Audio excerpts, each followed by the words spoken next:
இந்த செய்தியை உங்களுக்காக வழங்குவது யூரோ குரூப் மலேசியா.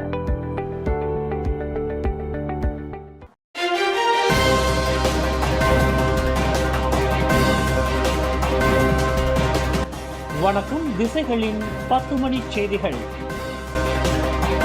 இனவெறியில் மூழ்காதீர், மலாக்கா ஆளுநர் உருக்கமான வேண்டுகோள். இனத்தை மட்டுமே மையமாக கொண்ட சிந்தனையை கைவிட்டு அனைவரும் மலேசியர்களாக ஒன்றிணைந்து நாட்டின் எதிர்கால வளர்ச்சிக்காக செயல்பட வேண்டும் என்று மலாக்கா ஆளுநர் துன் முகமது அலி முகமது ருஸ்தாம் வலியுறுத்தியுள்ளார். தமது 77வது பிறந்தநாள் கொண்டாட்டத்தையொட்டி இன்று நடைபெற்ற விருது வழங்கும் விழாவில் பேசிய அவர், சுதந்திரம் பெற்று 69 ஆண்டுகள் கடந்த பின்னரும் மலேசியாவில் இனவாதம் புதிய உச்சத்தை எட்டுவது கவலை அளிப்பதாக கூறினார். இன அடிப்படையிலான முன்முடிவுகள், அவதூறுகள் மற்றும் சக மலேசியர்களை இழிவுபடுத்தும் போக்கு தினந்தோறும் அதிகரித்து வருவதாக அலி ருஸ்தாம் வேதனை தெரிவித்தார். நாம் இன்னும் எவ்வளவு காலம் இனவாதிகளாகவே இருக்கப் போகிறோம்? உலகம் அழியும் வரைதானா, அல்லது இந்த அழகான நாட்டை நாமே அழிக்கும் வரைதானா என்று அவர் கடுமையாக கேள்வி எழுப்பினார். கூட்டரசு அரசியலமைப்பும் ருக்குன் நகாராவும் பல்வேறு இன மக்களின் கூட்டு ஞானத்தால் உருவாக்கப்பட்டவை என்றும் அவற்றின் அடித்தளமே மலேசியாவின் ஒற்றுமை மற்றும் முன்னேற்றத்திற்கு காரணம் என்றும் அவர் நினைவூட்டினார். நாட்டின் பெருமை சின்னமாக விளங்கும் பெட்ரோனாஸ் இரட்டை கோபுரம் தேசிய தின கொண்டாட்டத்துடன் இணைந்து தனது 27வது ஆண்டு விழாவை கொண்டாடுகிறது. இதனை முன்னிட்டு வரும் ஆகஸ்ட் 29 முதல் 31 வரை கேஎல்சிசியில் உள்ள பெட்ரோ சயின்ஸ் டிஸ்கவரி சென்டர் மற்றும் Petronas twin towers sky experience மையங்களில் சிறப்பு நிகழ்ச்சிகள் நடத்தப்படுகின்றன. தேசப்பற்று, பாரம்பரியம் மற்றும் அறிவியல் தொழில்நுட்ப கல்வியை இணைக்கும் பல்வேறு நடவடிக்கைகள் ஏற்பாடு செய்யப்பட்டுள்ளன. குடும்பத்தினரும் குழந்தைகளும் தேசப்பற்று கவிதை, பாரம்பரிய இசை மற்றும் நடனம், ஓவியம், கைவினை பயிற்சி மற்றும் ஸ்தம் தொடர்பான செயல்பாடுகளில் பங்கேற்கலாம்.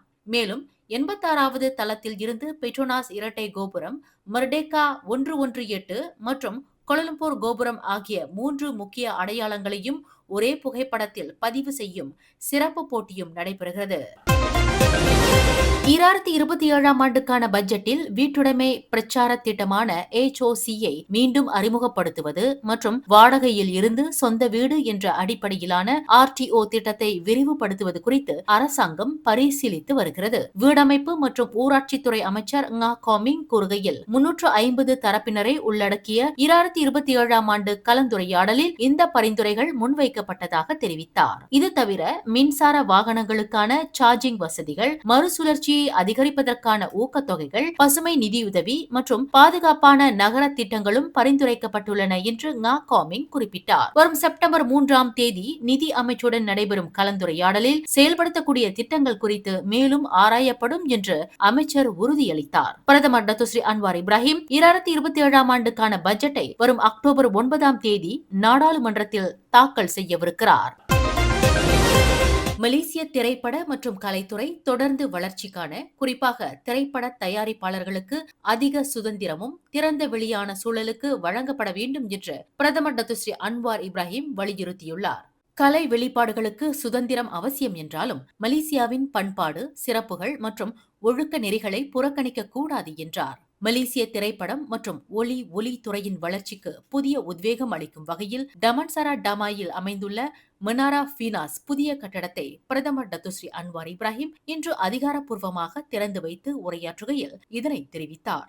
பி ரம்லியின் பண்டேக்கா பூஜாங் லாப்போ போன்ற மலேசிய திரைப்படங்கள் புதிய தலைமுறைக்கு அறிமுகப்படுத்தப்பட வேண்டும் என்றும், திரைப்படம் வெறும் பொழுதுபோக்கு அல்ல, அது நாட்டின் பண்பாட்டு மரபும் அடையாளமும் ஆகும் என்றும் அன்வார் வலியுறுத்தினார். Banggakan kita telah melahirkan seniman agung, masyhur dan sohor seluruh rantau yang pernah berkomunikasi, berdialog dengan Rosawa pun atau MGR di India, tentunya seniman agung P. Ramlee yang bukan saja bicara tentang filem Melayu, tapi yang mengangkat kesedaran, perasaan kemanusiaan dan sentimen rakyat Malaysia. அதிகப்படியான கட்டுப்பாடுகள் திரைப்படத்துறையின் வளர்ச்சியை பாதிக்கக்கூடும் என்றும், கலைத்துறையினர் அழுத்தம் மற்றும் கட்டுப்பாடுகளுக்கு உள்ளாகாத வகையில் திறந்த கலந்துரையாடலுக்கு அரசாங்கம் அதிக இடமளிக்கும் என்றும் பிரதமர் உறுதியளித்தார். முன்னதாக இந்நிகழ்வில் வரவேற்புரையாற்றிய தொடர்புத்துறை அமைச்சர் டத்துஸ்ரீ ஃபமி ஃபட்சேல் திரைப்படத் துறையினருடனான நடவடிக்கைகளில் ஃபினாஸ் மேலும் வேகமாகவும் தெளிவாகவும் வெளிப்படையாகவும் செயல்பட வேண்டும் என்று வலியுறுத்தியுள்ளார். Namun begitu, pindaan undang-undang bukanlah matlamat akhir. Yang lebih utama ialah bagaimana kuasa dan tanggungjawab tersebut diguna untuk membina industri yang lebih terarah, melindungi kepentingan pekerja serta memastikan Finas kekal relevan dalam tempoh 10 tahun yang akan datang. Sekurang-kurangnya. சட்ட திருத்தங்களால் வழங்கப்பட்ட அதிகாரம் வெறுமனே பொறுப்புகளை அதிகரிப்பதற்காக அல்ல என்றும் திரைப்படத்துறையின் வளர்ச்சிக்கும் கலைத்துறையினரின் நலன்களை பாதுகாப்பதற்கும் பயன்படுத்தப்பட வேண்டும் என்றும் டத்துஸ்ரீ ஃபாமி தமது உரையில் வலியுறுத்தினார். கோலாலம்பூரில் 2ஆம் படிவ மாணவி ஒருவர் உயிர் இழந்த சம்பவத்தில் அவர் பள்ளியில் பகடிவதை செய்யப்பட்டிருக்கலாம் என்ற சந்தேகத்தின் பேரில் போலீசார் தீவிர விசாரணை நடத்தி வருகின்றனர். கடந்த ஆகஸ்ட் 19ஆம் தேதி காலை மாணவியின் தாயார் போலீசில் புகார் அளித்ததைத் தொடர்ந்து வங்சாமாஜு மாவட்ட குற்றப் புலனாய்வு பிரிவு விசாரணையை தொடங்கியது.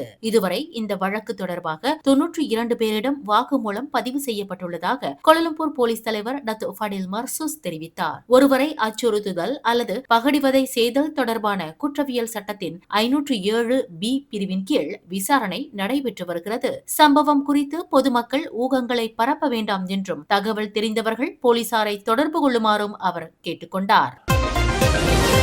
மலேசியாவின் மிகப்பெரிய சுற்றுலா மற்றும் பயண கண்காட்சிகளில் ஒன்றான மாத்தா ஃபேர் 2026 வரும் செப்டம்பர் 4 முதல் 6 வரை கோலாலம்பூர் மைடெக் கண்காட்சி மையத்தில் நடைபெறுகிறது.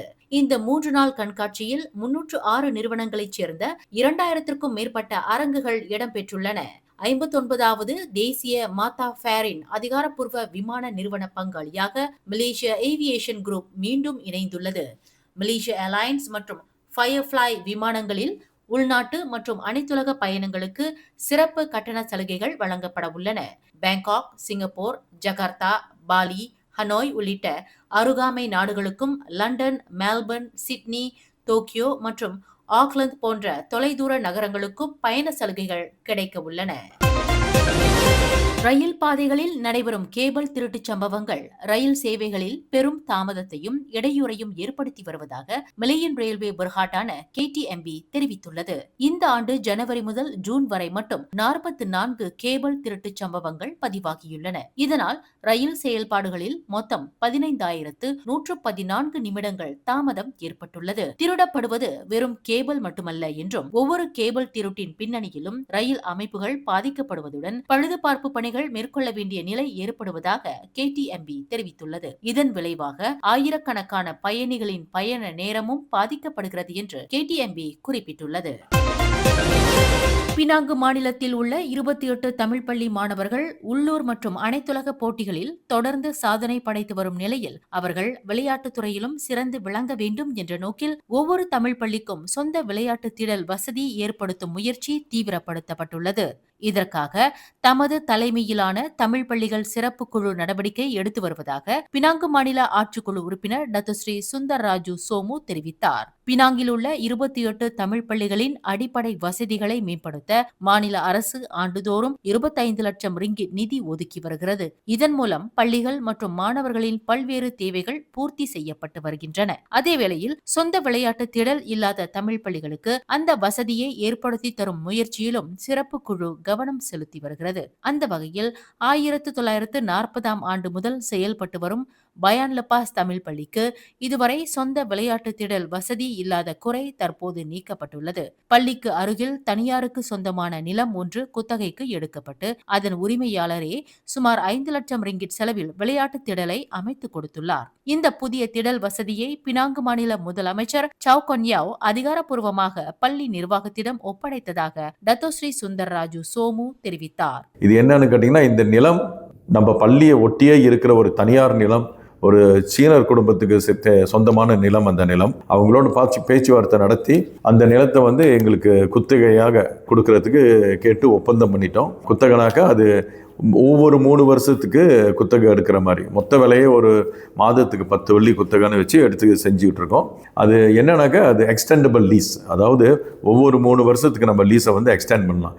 இதில் என்ன ஒரு பெரிய விஷயம்னு கேட்டிங்கனாக்கா, அந்த ஏரியா ஆடுன்னு வந்து ஒரு மலாய்க்காரர் YB டத்தோ அஸ்ரோல், அந்த நிலத்து உரிமையாளர் ஒரு சீனர், தமிழ் பள்ளி தமிழர்கள் இந்தியர்களுக்காக சேர்ந்த ஒரு விஷயம். இன்றைக்கு 3 இனமும் ஒன்றாக கூடி இந்த தமிழ் பள்ளிக்கு ஒரு நிலம் எப்படியாச்சும் எடுத்து கொடுக்கணுன்ற ஒரு முயற்சியில் இறங்கி அந்த நிலத்து உரிமையாளரை கிட்ட 5 லட்சம் வெள்ளி செலவு பண்ணி அந்த திடலை ரெடி பண்ணி அதுக்கு தேவைப்பட்ட விஷயங்கள் எல்லாத்தையும் செஞ்சு இன்றைக்கு அதிகாரப்பூர்வமாக அக்ரிமெண்ட் சைன் பண்ணி எங்ககிட்ட அந்த நிலத்தை ஒப்படைச்சாங்க.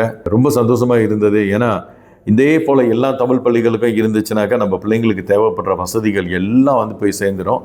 இந்த திடல் வெறும் விளையாட்டுக்கான இடம் மட்டுமல்ல, நமது குழந்தைகளிடையே ஒழுக்கம், தன்னம்பிக்கை, குழு உணர்வு, தலைமைத்துவம் மற்றும் போராட்ட மனப்பான்மையை வளர்க்கும் ஒரு முக்கியமான தளமாகவும் இது விளங்கும் என்று டத்தோஸ்ரீ சுந்தர்ராஜு நம்பிக்கை தெரிவித்தார்.